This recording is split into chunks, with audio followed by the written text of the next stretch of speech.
दोस्तों हाल ही में मैंने सिर्फ एक नाम की एक क्राइम थ्रिलर मूवी देखी है जो कि 2022 में रिलीज हुई थी।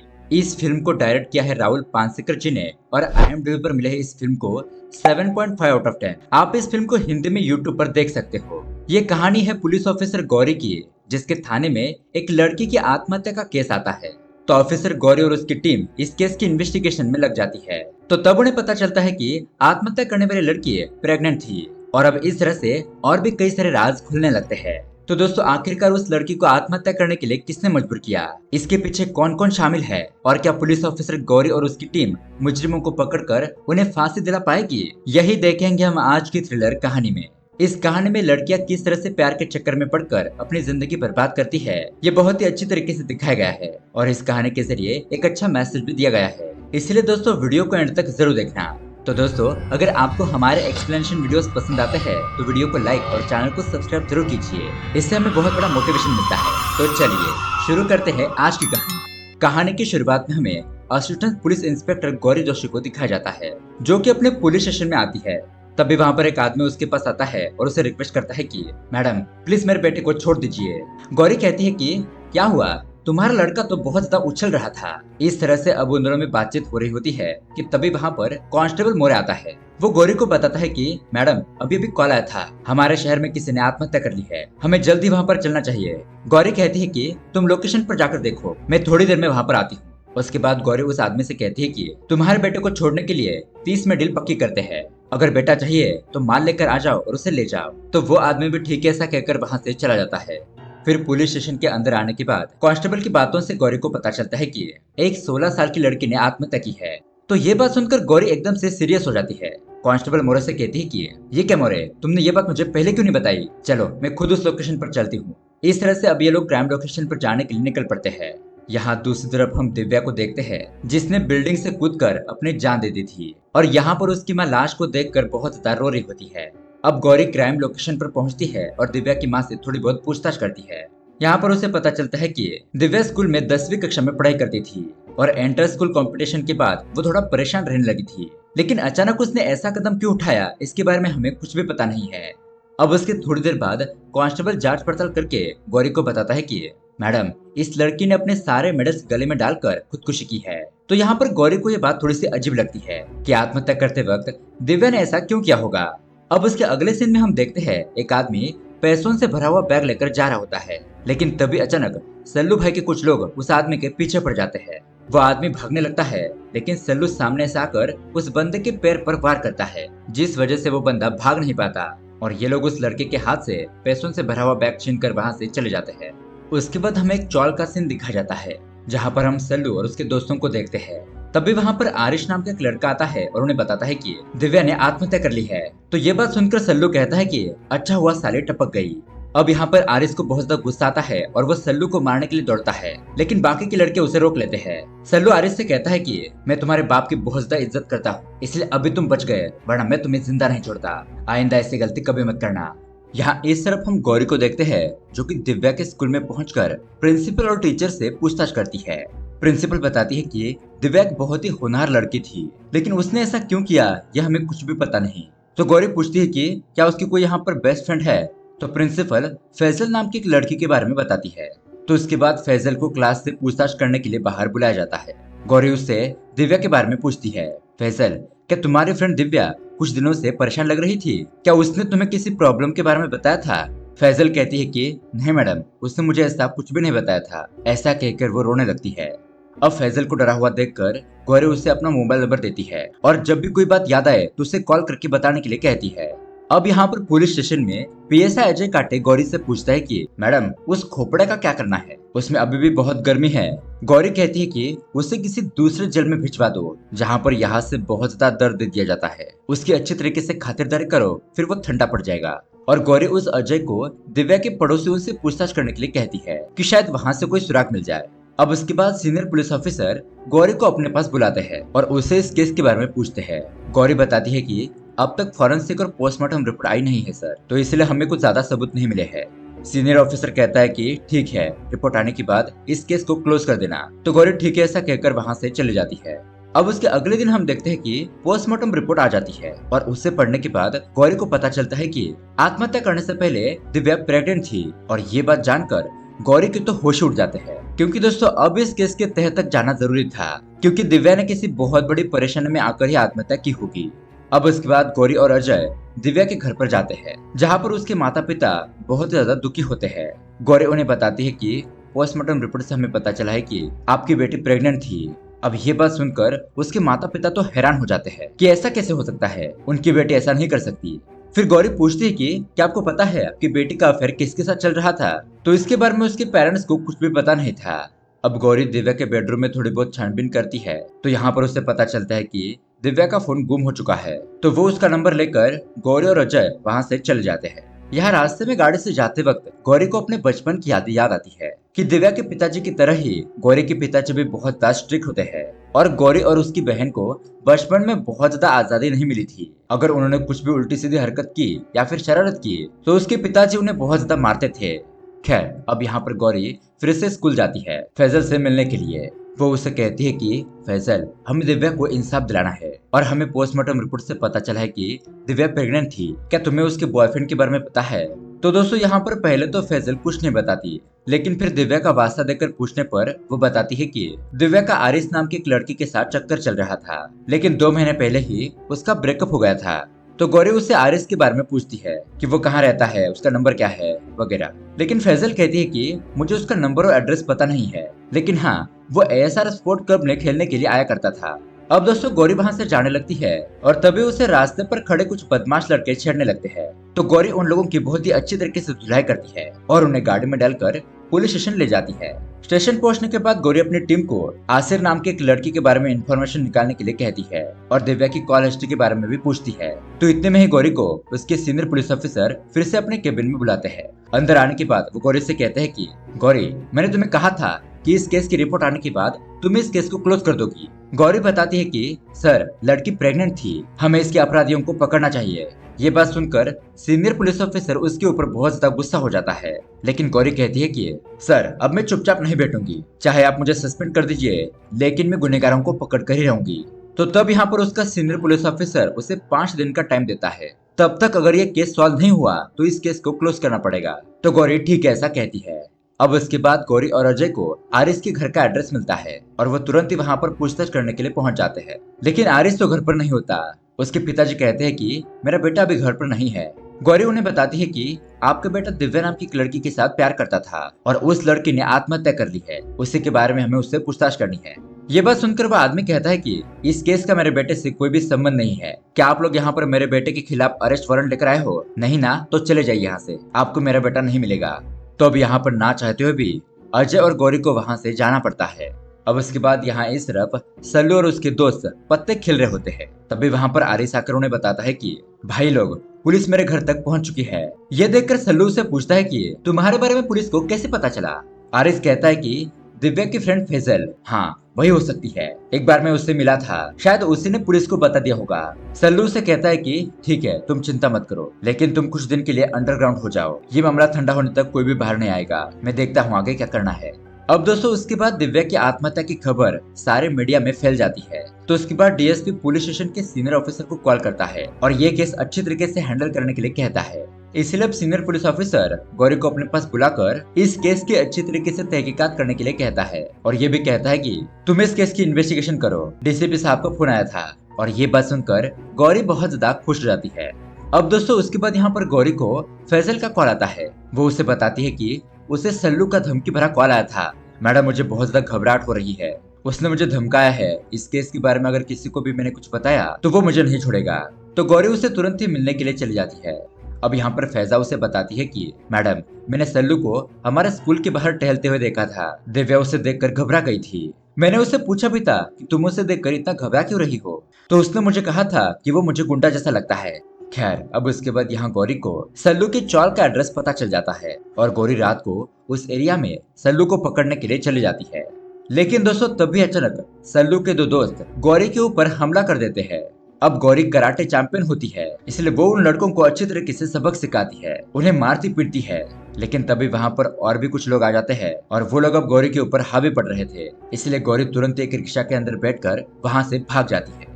अब उसके अगले दिन हमें उस एरिया के मुनाफ भाई और उसके खास आदमी जाफर को दिखाया जाता है। इन दोनों के अंडर ही सल्लू और उसके दोस्त काम किया करते थे। ये लोग यहाँ पर ड्रग्स सप्लाई करने का धंधा कर रहे होते हैं। लेकिन अब सल्लू की वजह से मुनाफ भाई के कुछ लोगों को पुलिस ने अरेस्ट कर लिया था, इसलिए मुनाफ सल्लू को डांटने लगता है कि पुलिस तुम्हें ढूंढते हुए हमारे इलाके में आई थी, बताओ तुमने किस लड़की की इज्जत लूटी है, तुम्हारी वजह से हमारे दो आदमी पुलिस स्टेशन के चक्कर खा रहे हैं।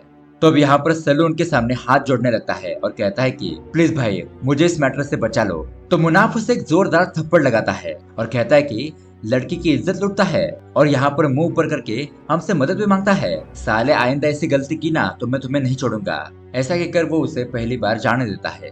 लेकिन अब यहाँ पर थप्पड़ खाने के बाद सल्लू बहुत ज्यादा गुस्से में आ चुका था। वो अपने दोस्तों से कहता है कि कभी कभी खुद को बचाने के लिए माफी मांगनी पड़ती है, लेकिन अपना टाइम आने के बाद हम इनसे बदला जरूर लेंगे।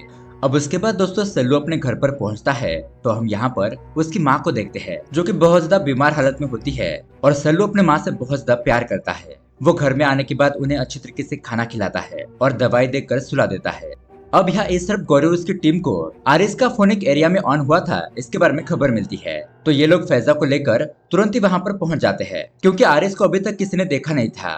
अब यहाँ पर आरिस का फोन फिर से स्विच ऑफ हो गया था, इसलिए उसकी एग्जैक्ट लोकेशन उन्हें मिल नहीं पा रही थी। तो ये लोग यहाँ पर आसपास के एरिया में उसके पेरेंट्स का फोटो दिखाकर उसके बारे में पूछताछ करते हैं, लेकिन उन्हें कुछ खास जानकारी नहीं मिलती। लेकिन अब उसके अगले ही दिन वो नंबर फिर से एक्टिवेट हो जाता है, जिससे उन्हें पता चलता है कि आरिस के पिताजी अपने बेटे से मिलने के लिए आने वाले हैं और उसकी लोकेशन गांधीनगर दिखा रही है। तो अगले दिन गौरी और उसकी टीम तुरंत ही उस जगह पर पहुंच जाती है। अब वहाँ पर आरिस का पिता एक बिल्डिंग के अंदर जाता है और गौरी और उसकी टीम को ये बात पता चल जाती है। फिर ये लोग उसे फॉलो करते हुए फैजा को थोड़ा आगे करते हैं, मतलब कि उस बिल्डिंग के अंदर सर्वे करने के लिए उसे भेज देते हैं, ताकि आरिस किस रूम में छुपा हुआ है ये पता लगाया जा सके। तो पहले तो फैजा एक दो रूम में स्कूल के किसी सर्वे के बहाने से जाकर पूछताछ करती है, लेकिन वहाँ पर उसे कुछ भी पता नहीं चलता। फिर वो उस बिल्डिंग के एक रूम के अंदर जाती है, जहाँ पर वो एक आंटी से पानी मांगती है। जब वो आंटी पानी लेने के लिए अंदर जाती है तो फैजा भी उस घर का दरवाजा ओपन करके देखने लगती है और तभी यहाँ पर उसे आरिस के पिताजी दिखाई देते हैं। अब गौरी तुरंत ही उस घर के अंदर आकर आरिस के बारे में पूछने लगती है कि बताओ तुम्हारा बेटा कहाँ पर छुपा हुआ है। तभी दोस्तों हमें खिड़की से कुछ गिरने की आवाज आती है। दरअसल आरिस वहाँ से भाग रहा था। अब गौरी और उसकी कांस्टेबल आरिस को पकड़ने की कोशिश करते हैं, लेकिन वो किसी रिक्शा में बैठकर वहाँ से भागने लगता है।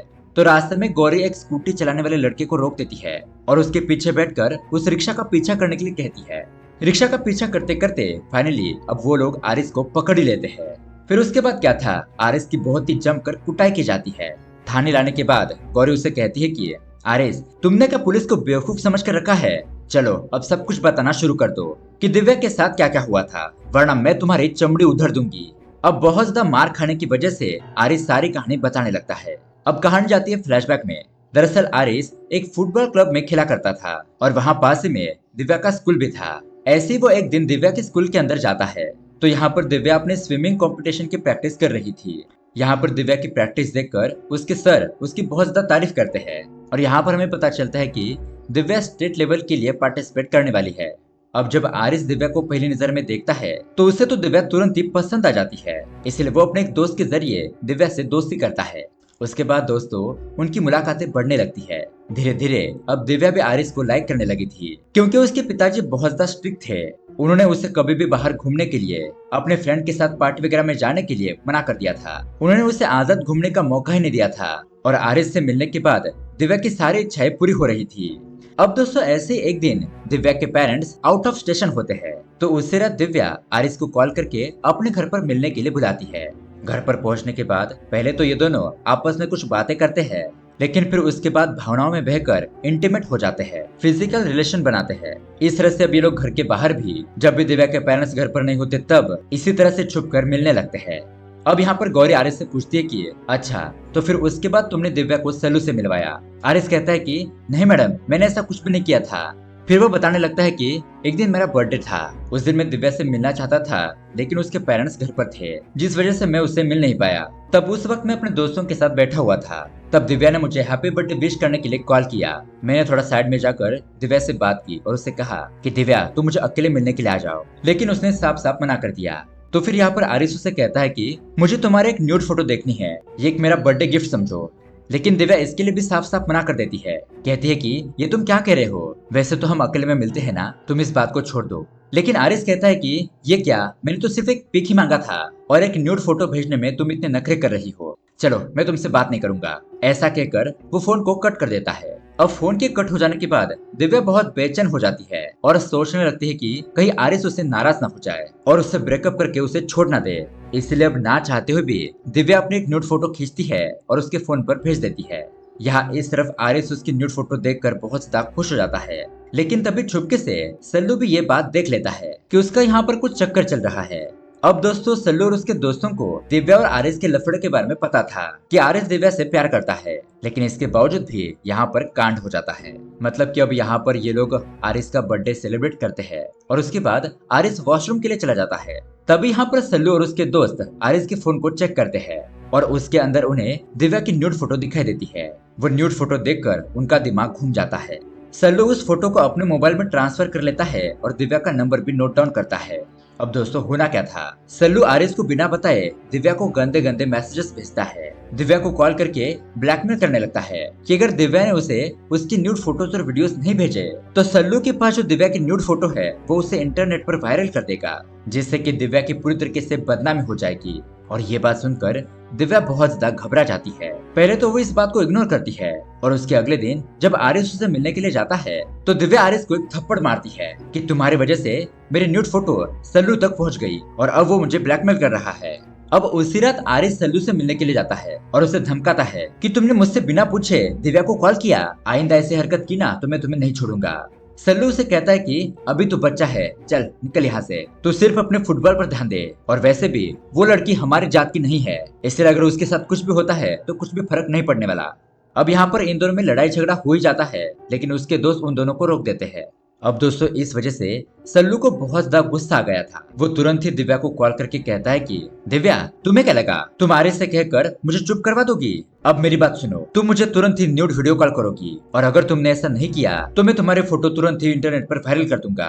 अब दोस्तों, दिव्या के माता पिता को इसके बारे में कुछ भी खबर नहीं थी। उसके बाद दिव्या ना चाहते हुए भी अपने कमरे में न्यूड वीडियो कॉल करके सल्लू के सामने आ जाती है। लेकिन दोस्तों, यहाँ पर सल्लू उसका न्यूड वीडियो रिकॉर्ड कर लेता है और उसके बाद वो फिर से उसे ब्लैकमेल करने लगता है कि अब तो मेरे पास तुम्हारा न्यूड वीडियो है, अगर तुम उसे इंटरनेट पर वायरल नहीं होने देना चाहती तो मैंने तुम्हें एक एड्रेस भेजा है, वहां पर तुरंत ही पहुंच जाओ।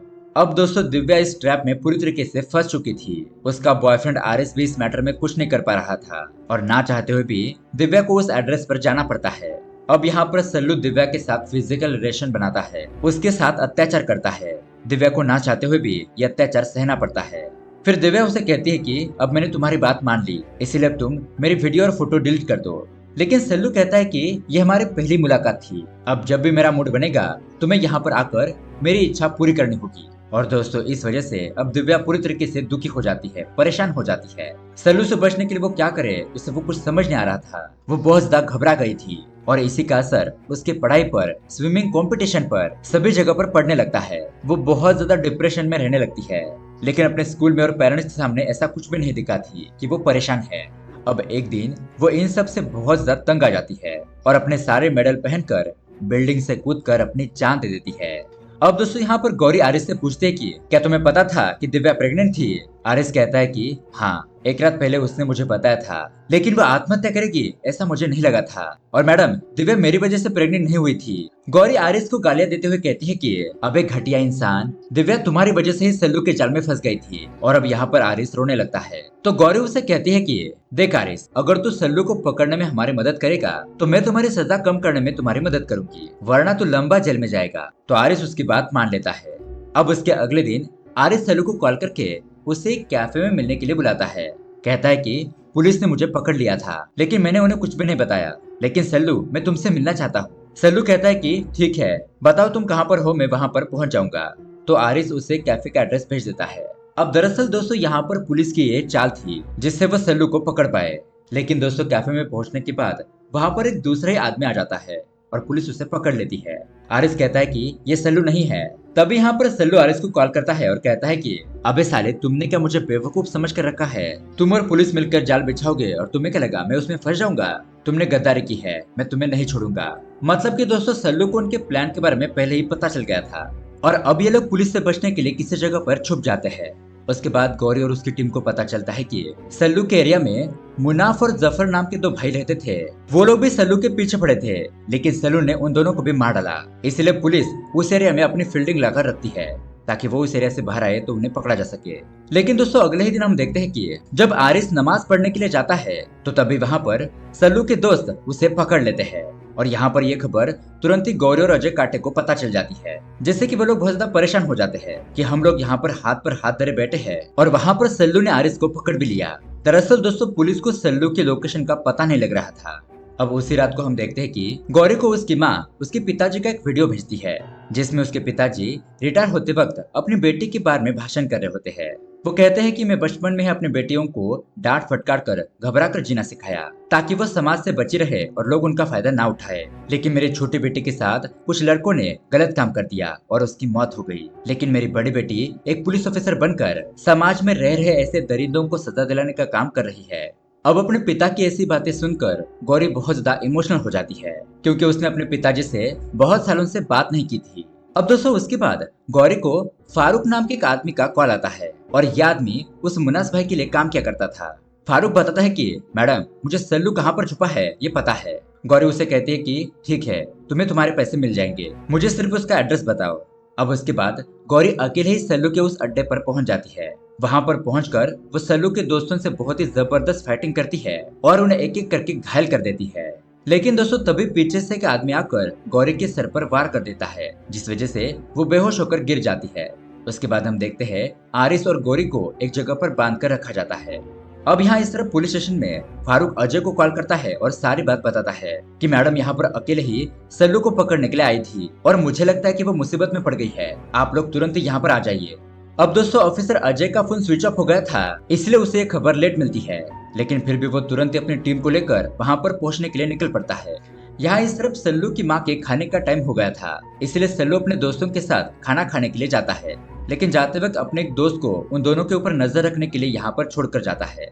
पर इतने में वहाँ पर पुलिस पहुंच जाती है और आरिस और गौरी को आजाद कर देती है। फिर उसके तुरंत बाद ये लोग सल्लू को पकड़ने के लिए उसके घर की तरफ जाते हैं। इसी बीच अब सल्लू के दोस्त और पुलिस के बीच में फायरिंग शुरू हो जाती है, लेकिन दोस्तों इसी फायरिंग में आरिस को गोली लगने की वजह से उसे वहीं पर मौत हो जाती है। यहाँ पर हम देखते हैं कि ये पूरा मुस्लिम एरिया था, तो वहाँ के लोग अपने घर से बाहर निकलकर पुलिस के ऊपर हमला करने की कोशिश करते हैं। लेकिन तभी गौरी यहाँ पर उन्हें समझाती है कि आपके मोहल्ले में सल्लू नाम का एक दरिंदा छुपकर बैठा है, उसने दिव्या नाम की एक लड़की की इज्जत लूटी है और उसे आत्महत्या करने पर मजबूर किया है। लेकिन फिर भी वो लोग पुलिस की कोई भी बात सुनने के लिए तैयार नहीं थे। तभी उनमें से कुछ लोग कहते हैं कि अगर ऐसा है कि सल्लू की वजह से एक लड़की की जान गई है तो यहाँ पर हमारी बहू और बेटी अभी सेफ नहीं है। अगर हम सल्लू को बचाएंगे तो आगे जाकर हमारी बेटियों के साथ भी ऐसा ही हो सकता है। तो दोस्तों तब जाकर इन लोगों को इस गहरी बात का एहसास होता है। उसके बाद गौरी और उसकी टीम सल्लू के घर के अंदर घुस जाती है, लेकिन दोस्तों वहाँ पर तो सल्लू होता ही नहीं है, अंदर तो सिर्फ उसके दोस्त और उसकी माँ थी। तभी यहाँ घर के बाहर गौरी सल्लू को छुपकर भागता हुआ देखती है और वो तुरंत ही उसके ऊपर हमला कर देती है। यहाँ पर सल्लू और गौरी के बीच में जबरदस्त फाइटिंग शुरू हो जाती है और इसी फाइटिंग के दौरान सल्लू उसके ऊपर गोली चलाता है, लेकिन दोस्तों वो गोली सल्लू की माँ को ही लगकर उसकी मौत हो जाती है और अपनी माँ को मरा हुआ देखकर सल्लू बहुत ज्यादा दुखी हो जाता है। इसी मौके का फायदा उठाकर पुलिस तुरंत ही सल्लू को पकड़ लेती है और उसे बहुत ही बुरी तरीके से मारती पीटती है और दोस्तों इस तरह से सल्लू यहाँ पर अरेस्ट हो जाता है। उसके बाद कहानी के एंडिंग में हम देखते हैं सल्लू को कोर्ट कड़ी से कड़ी सजा सुनाता है और उसे फांसी का ऑर्डर दिया जाता है। अब ये बात जानकर गौरी और उसकी टीम बहुत ज्यादा खुश हो गई थी कि असली गुनहगारों को सजा मिल गई और दिव्या को इंसाफ मिल गया। उसके बाद लास्ट में हम गौरी को अपने पिताजी के साथ फोन पर बात करता हुआ भी देखते हैं और उन दोनों का रिलेशनशिप भी ठीक हो जाता है। इस तरह से दोस्तों ये कहानी एंड हो जाती है। तो दोस्तों ये कहानी आपको कैसी लगी हमें कमेंट करके जरूर बताइएगा। साथ ही ऐसे अमेजिंग मूवी देखने के लिए हमारे चैनल को सब्सक्राइब जरूर कीजिए। मिलते हैं अगली वीडियो में। Thanks for watching.